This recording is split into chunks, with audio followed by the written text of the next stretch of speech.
สบายดีพ่อแม่พี่น้องปัสสาวะลาวมัดสุขุสุคนเด้อพี่น้องมันเป็นเท่าใดวินหาการแล้วเวียกเนาะพี่น้องเราวินมาเห็นข่าวล่าพายุมักเฮฟพายุฤดูร้อนนี่เนาะตอนนี้กา00 โมงแล้วทางในข้อความเนาะทางในข่าวที่ค่อยไปเบิ่งมันเป็นแล้วใดพี่ลึกพี่น้องล่าบางลูกละซ้ำกำปั้นนี่เกิดมาค่อยบางเรื่องก็บ่เคยพบเคยเห็นบางที่จะเคลือแล้วบางคนพ่อแม่พี่น้องเลยหากสูญเสียคนในครอบครัวไปบางคนทุกข์อยู่แล้วบางคนมีเรื่องให้มากระทบจิตใจอยู่แล้วเคาะซ้ำกำซ่อนซวยอยู่แล้วแล้วมาเจออันนี้เข้าไปอีกพ่อแม่พี่น้องเลยเดี๋ยวมื้ออื่นพี่น้องวินจะให้ทีมงานวินไปลงพื้นที่เนาะว่าเป็นแนวใดจะซวยกันได้แนวใดน้ำใจเล็กๆน้อยๆเฮานะเราวินจะโอนเงินบริจาคให้200 ล้านนะพี่น้องเพื่อจะให้ถึงมือครอบครัวที่ว่าได้รับผลกระทบอีหลีเดี๋ยววินหาข้อมูลก่อนนะพี่น้องว่าวินจะโอนให้ผู้ใด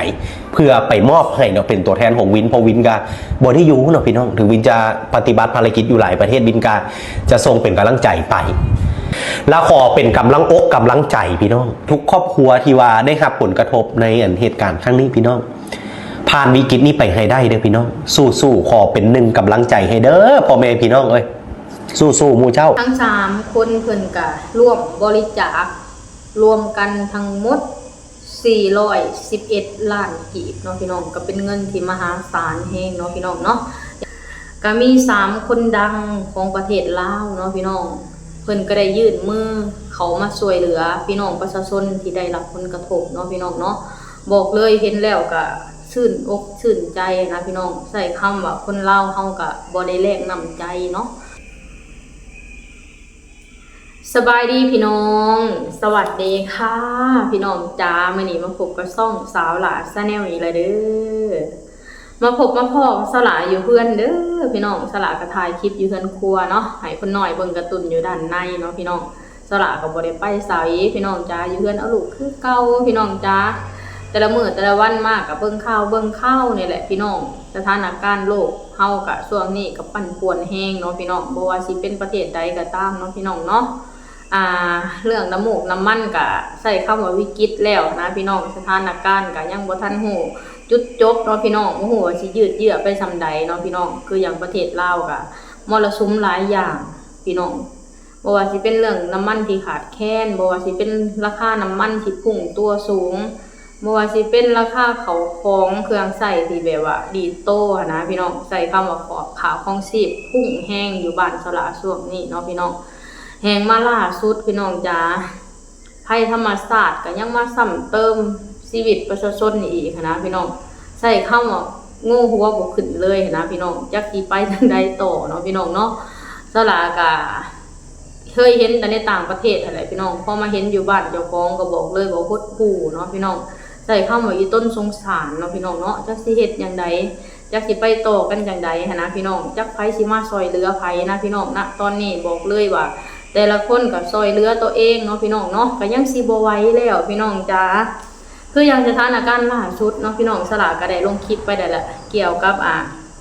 พายุลูกเห็บขนาดใหญ่ที่ถล่มนครหลวงเวียงจันทน์เนาะพี่น้องประชาชนลาวก็บอกเลยว่าได้รับความเดือดร้อนกันทั่วหน้าเนาะพี่น้องเพื่อนซ่านบ้านซองรถล่างก็ใส่คำว่าเอายังบ่ทันเนาะพี่น้องเนาะเพื่อนกับพังรถกับเพบอกเลยว่าอีต้นสงสารเนาะพี่น้องจะเฮ็ดอย่างใดเนาะนี่แหละพี่น้องพอเกิดสถานการณ์นี้นะพี่น้องก็ใส่คำว่าจะเข้าสิหันหน้าไปพึ่งไผเนาะพี่น้องคืออย่างคนดังเขาเจ้าก็แบบว่าช่วยเหลือเนาะใส่คำว่าทานน้ำใจของคนลาวที่มีต่อกันในยามวิกฤตนะพี่น้องอย่างหน่อยเฮาเห็นแล้วเฮาก็ยังมีความรู้สึกดีนะยังมีความรู้สึกแบบว่าดีใจอย่างหน่อยก็ยังมีคนมาช่วยเหลือพี่น้องประชาชนคนที่ได้รับผลกระทบนะพี่น้องก็มี3คนดังของประเทศลาวเนาะพี่น้องเพิ่นก็ได้ยื่นมือเขามาช่วยเหลือพี่น้องประชาชนที่ได้รับผลกระทบเนาะพี่น้องเนาะบอกเลยเห็นแล้วก็ชื่นอกชื่นใจนะพี่น้องใส่คำว่าคนลาวเฮาก็บ่ได้แลกน้ำใจเนาะในเวลาที่เจอวิกฤตนะคนที่เขาเจ้ามีความคิดที่อยากช่วยเหลือเขาเจ้าก็ยื่นมือเขามาช่วยเหลือทันทีเนาะพี่น้อง โดยเอาเงินส่วนตัวเจ้าของออกนะพี่น้องบอกเลยว่าสังคมลาวทุกมื้อนี้ต้องการคนแบบนี้เนาะพี่น้องเป็นแบบอย่างที่ดีให้กับคนลาวใส่คำว่าหลายแฮงเนาะพี่น้องเนาะเฮาสมควรเอาคนที่มีจิตสำนึกสิดีมีความอยากช่วยเหลือคนอื่นแบบนี้เป็นแบบอย่างเนาะพี่น้องเนาะบอกเลยว่า3คนดังนี้เป็นคนที่มีจิตใจอันดีงามนะพี่น้องมีความคิดอยากเพื่อแผ่เนาะสละเสือเหลือเกินว่าณตอนนี้บ่แม่นเฉพาะ3คนนี้เนาะพี่น้องมีอีกหลายๆคนที่กำลังยื่นมือเขามาช่วยเหลือพี่น้องคนที่ได้รับผลกระทบเนาะพี่น้องเนาะณตอนนี้เนี่ยบอกเลยว่าอีกหลายๆคนกำลังประสานงานเนาะพี่น้องสละเสือแบบนั้นนะคนดีเฮาก็ต้องให้คำชื่นชมเนาะพี่น้องสละกันในฐานะที่เป็นคนลาวแล้วก็เป็น FC ติดตามคนดังทั้ง3คนนี้นะพี่น้อง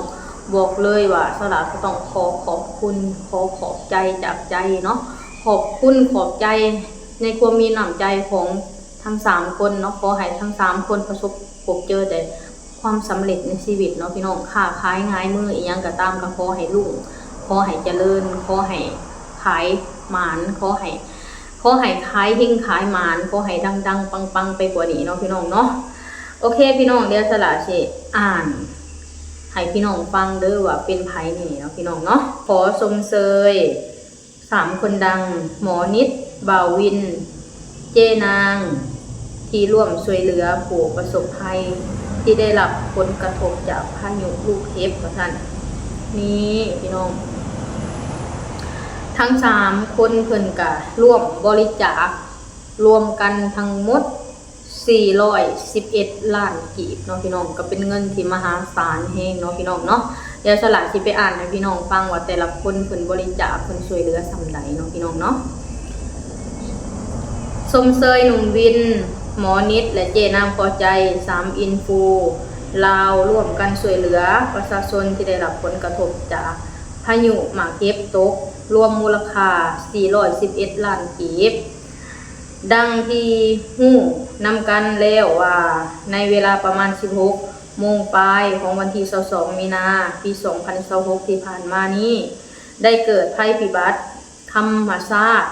มีลมพายุหมากเก็บขนาดใหญ่ตกลงมาใส่เขื่อนซานบ้านสองของมีข่าวของประชาชนชาวนครหลวงเวียงจันทร์โดยเฉพาะบ้านของเมืองนาทรายทองและเมืองสีโคตรตะบองนั่นล่าสุดหนุ่มวินพอข่าวออนไลน์ได้ประกาศผ่าน Facebook ว่าจะประกอบส่วนช่วยเหลือประชาชนที่ได้รับผลกระทบจากเหตุการณ์ดังกล่าวเมื่อเบื้องต้น200 ล้านกีบในขณะเดียวกันนั้นหมอนิดก็ออกมาประกาศผ่าน Facebook ส่วนตัวว่าจะประกอบส่วนมอบเงินให้ครอบครัวที่ทุกข์ยากก่อนครอบครัวละ5 ล้านกีบในวงเงินทั้งหมด100 ล้านกีบพร้อมกันนี้ยังมีเจนามพอใจหรือที่หลายคนหูจักกันในนามเจนามพอใจที่จะสมทบเงินช่วยเหลือจำนวน111 ล้านกีบและหวังว่าในยามวิกฤตแบบนี้พวกเขาจะได้เห็นน้ำใจของคนลาวน้ำใจของคนลาวที่บ่เคยถิ่มกันเนาะพี่น้องบอกเลยว่าเป็นน้ำใจที่งดงามเหลือเกินเนาะพี่น้องเนาะสำหรับ3อินฟูคนดังอยู่ในประเทศลาวนะช่วงวิกฤตแบบนี้บอกเลยว่าเป็นช่วงที่สำคัญเนาะพี่น้องเนาะประชาชนที่ได้รับความเดือดร้อนเขาเจ้าลำบากเขาเจ้าบ่ฮู้สิหันหน้าไปพึ่งไผบางคนใส่คำว่าสิ้นเนื้อประดาตัวเนาะพี่น้องเนาะก็ยังดียังมีคนลาวนำกันที่แบบมีน้ำใจนะพี่น้องยื่นมือเขาไปช่วยเหลือเบื้องต้นนะพี่น้องบอกเลยว่าคนลาวเฮาก็มีน้ำใจต่อกันหลายเนาะพี่น้องเนาะใส่คำว่าทุกมื้อนี้สังคมเฮาหนาอยู่ขึ้นก็ย้อนว่ามีคนมีน้ำใจนะพี่น้องคนที่เขาเจ้ามีน้ำใจดีคนที่เขาเจ้าเอื้อเฟื้อเผื่อแผ่เขาเจ้าแบบมีความคิดที่แบบกว้างขวางนะพี่น้องเห็นแล้วก็ชื่นชมเนาะพี่น้องเนาะสละเห็นแล้วสละยังแบบตื่นตันแล้วก็ดีใจ แทนผู้ประสบภัยนะพี่น้องสิ่งใดที่เฮาช่วยกันได้ในยามวิกฤตแบบนี้เฮาก็ช่วยกันไปก่อนนะพี่น้องถ้าหากว่าเฮาบ่ช่วยกันก็จักไผสิมาช่วยเฮานะพี่น้องทุกสิ่งทุกอย่างเฮาก็บ่อยากให้มันเกิดขึ้นเนาะพี่น้องเนาะในเมื่อมันเกิดขึ้นแบบนี้แล้วเฮาก็ยอมรับในสถานการณ์ที่มันเกิดขึ้นนะพี่น้อง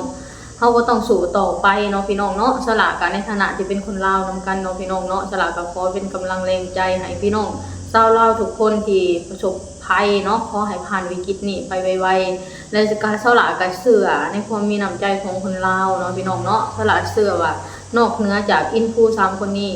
ก็มีอีกหลายๆอินฟูแล้วก็มีอีกหลายๆคนที่เขาเจ้าพร้อมสิยื่นมือเขาไปสวยพี่น้องชาวลาวนำกันนะพี่น้องเขาต้องผ่านวิกฤตนี้ไปนำกันเนาะพี่น้องเนาะโอเคพี่น้องสำหรับคลิปนี้สละก็สิขอจบคลิปสำนี้ก่อนเด้อขอให้พี่น้องทุกคนกดไลค์กดแชร์กดติดตามให้สละในเด้อสบายดีสวัสดีค่ะ